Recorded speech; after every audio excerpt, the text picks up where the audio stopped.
Hey everybody, welcome to In the Red Zone. Michael Johnston here. Today we're going to talk about the latest in college football news and notes from around what's happening. You may have already heard the NCAA has quickly come on board after the California ruling allowing players to be paid. The NCAA now has come out and saying they're for it, and within a couple years they think players should be allowed to be compensated for their name and likeness. Not really sure what this is going to look like, not sure how it's going to be regulated. Certainly it can't just be a free-for-all. There's got to be some kind of system set in place. We don't know what that's going to be. More than likely, I would think that this is going to require these players to fill out and submit financial disclosure forms to the NCAA, probably similar to what politicians do with the Election Commission. You're going to have to state where you're getting paid, how much you're getting paid. Wouldn't be surprised if there isn't a cap put on this. I can't imagine the NCAA saying, yeah, Knight, come on in, sign this college kid to a $100 million contract. We're fine with that. I don't think that's going to happen. The schools are not going to be the ones paying this. It's going to be boosters. It's going to be businesses. They're going to have a situation. If you remember, Johnny Manziel got caught, signing autographs, and this isn't a kid that goes and sets up a table at the mall and signs autographs for kids that come by. They're going to have issues where you're going to have guys who are going to pay a player, $150,000, hand them 500 helmets and have them sign them, and then they're going to show up on eBay or Amazon. I mean, that's what's going to happen here. So it's not like players just charge $10 for a kid to get an autograph. It's going to be much more lucrative than that. So there's going to have to be a cap. You're also going to have a situation where only a few players are going to get paid. I mean, not everybody on the team is going to make money, so there's going to be a big disparity in income there. So it's interesting to see how the NCAA decides to regulate this. California has opened up a big can of worms with this. I believe players should be compensated for their image and likeness. There's just, there's got to be a limit, and there's got to be rules set in place. NBC Sports had an article talking about Dabo Swinney maybe saying that if players are paid, that he may quit, move on to the pros. I read his comment and the headline, and that is a little bit misleading. He was kind of saying, like, I don't know what I'm going to be doing. I don't know what's going to happen. Is college going to become professional? If so, I might as well go to the pros and coach real professional football. He wasn't alluding that he's just going to quit if players start getting paid. So the op-ed on that was a little bit misleading. So I think people need to tone it down with Dabo Swinney on that regard. What it is going to do is completely change the landscape of recruiting, no doubt. And it's going to make recruiting so much harder. Schools who have wealthy alumni and wealthy donors are going to get the recruits over to the schools that don't have that kind of resources. And it is absolutely going to change the landscape of college football, and I believe for the worse.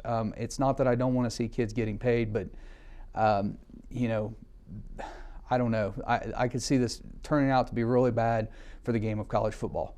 But that's, we'll have to wait and see what happens. Some other news here. Auburn backup quarterback Joey Gatewood has entered the transfer portal. He was a 2018 number 3 dual threat quarterback coming out from Jacksonville, Florida.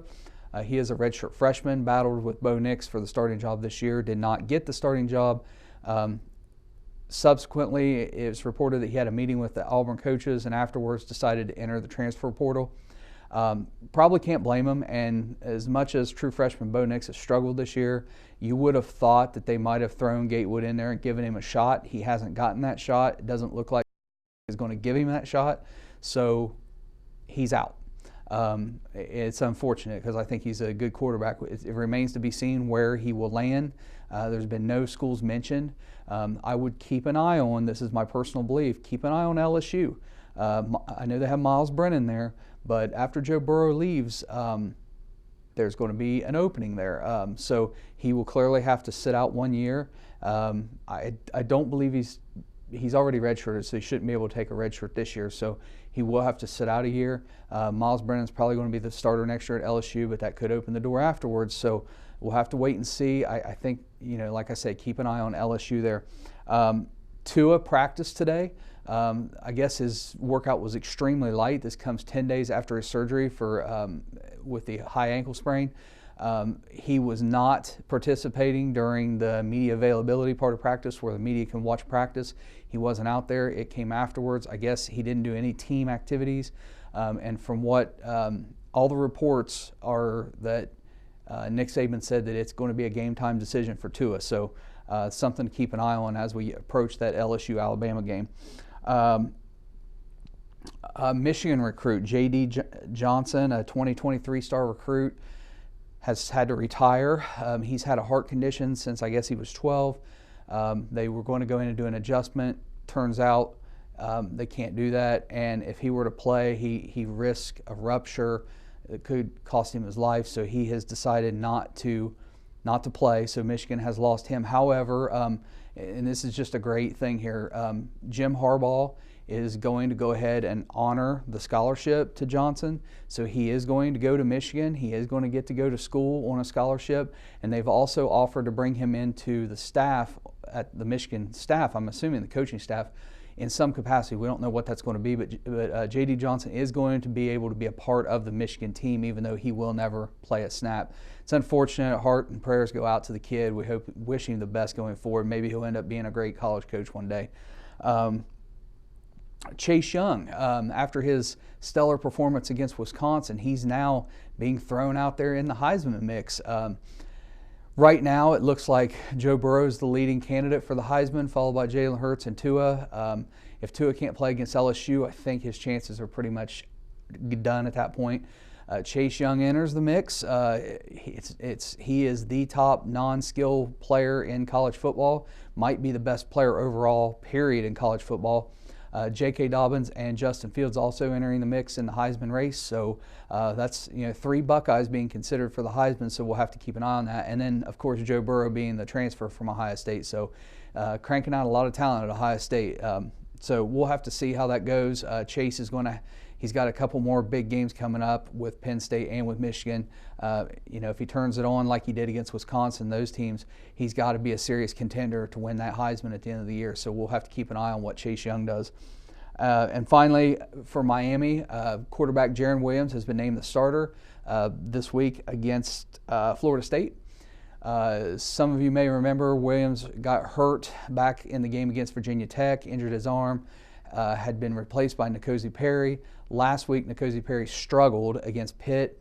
Jarren Williams came in, led the Hurricanes on the game-winning drive to beat Pitt last week. He has now been named the starter, and Manny Diaz says that he has had an outstanding week of practice. So clearly, they've made another move there.